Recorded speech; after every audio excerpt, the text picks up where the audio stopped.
Previously.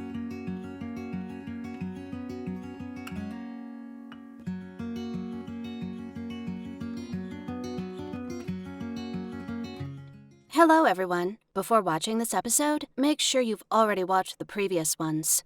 I'm Anna, and somehow I managed to escape from my parents' house. It was less than 12 hours before the school ball, and I was glad I had a good habit of doing everything in advance, not leaving it for crunch time.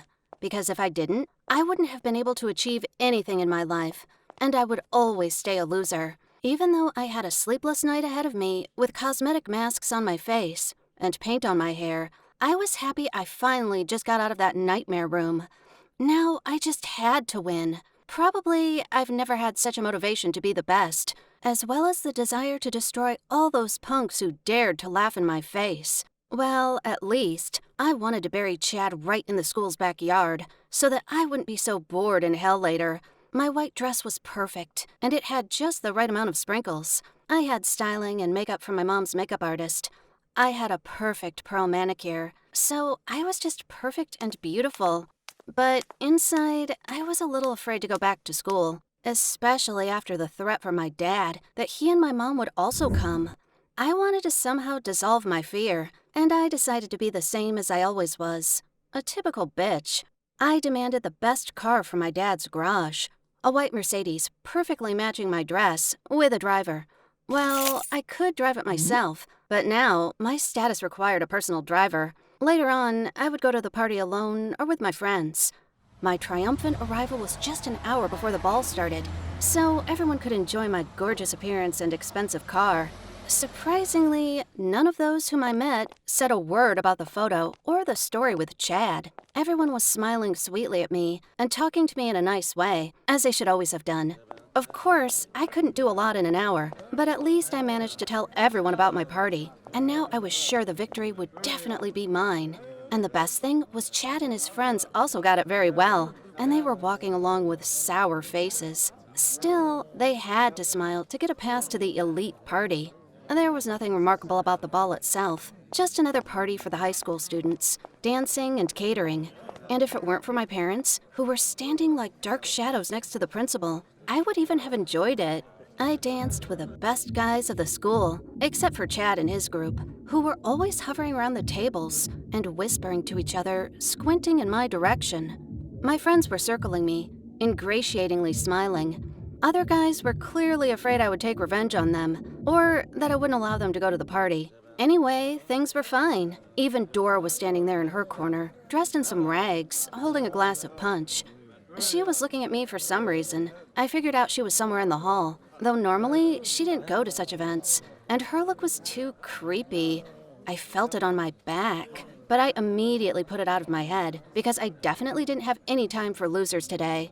And then it was time to vote and choose the king and queen of the ball. Everyone put their ballots in a big Christmas sock. The principal thought it would be a great idea to use it for ballots, though for me, it was completely tasteless, just like the deer horns on his head.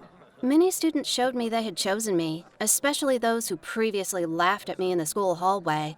They didn't know yet they weren't on the guest list, but this was a point of my intrigue, and revenge at the same time. After all, everyone knew only the coolest guys and girls gathered at my parties, and let these morons hang out somewhere else. The big clock struck midnight, though it was not yet 10. The principal went away to count the votes. Then he came back with an envelope and kept the intrigue a while.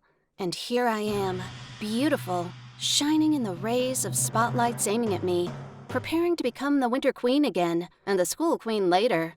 And I understood something was going on in the audience, something that I clearly wouldn't like. At first, I thought it was my competitors, among whom were Mickey and Lara for some reason.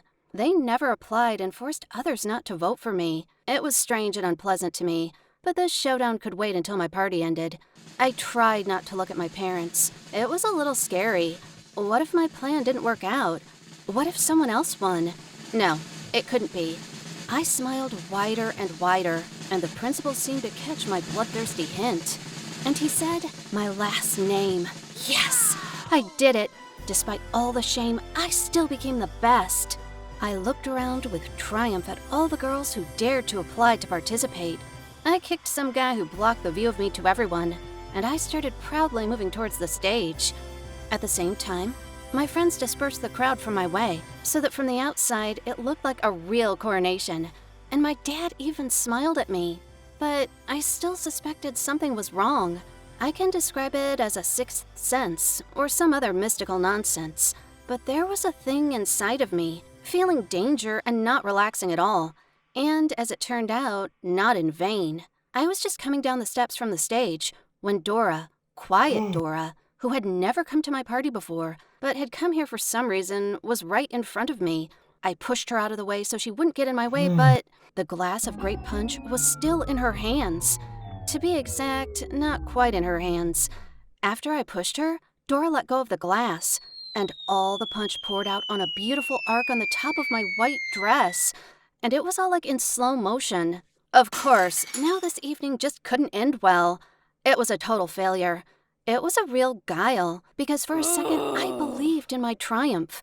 I could see grape juice dripping down my white dress in the spotlight.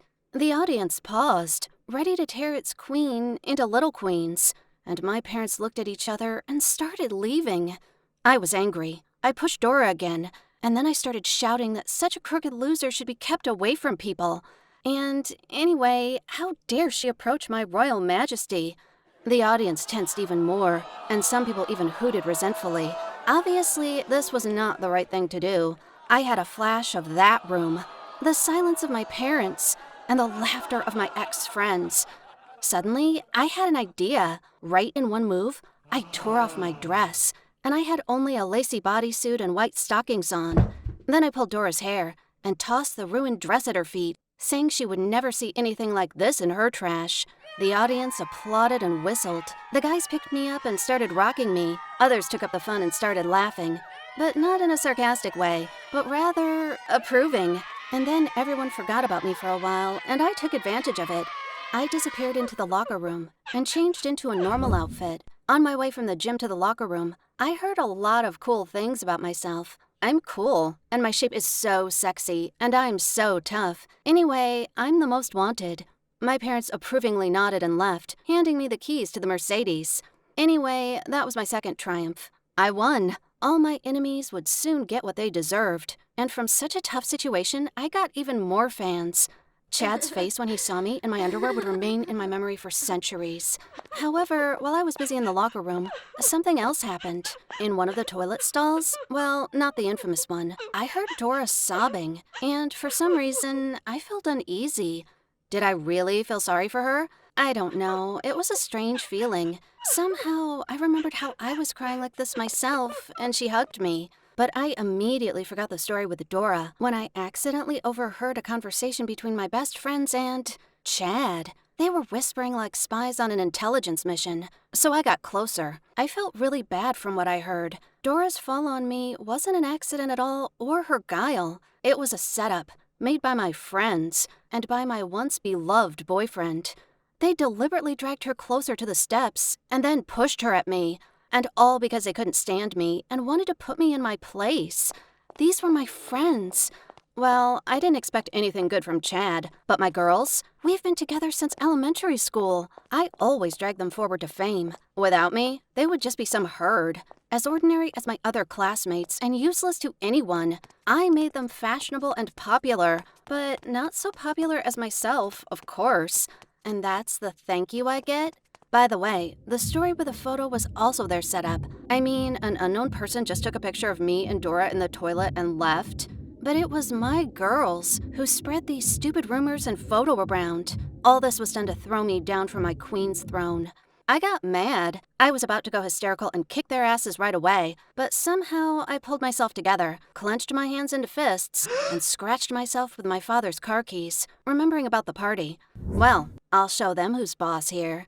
I prepared a great surprise for them at the party. To be exact, I wasn't going to feel mercy for any of my traitors. Thanks for watching. Subscribe to the channel so that you don't miss the next episode of my story. Don't forget to turn on notifications by clicking the bell button.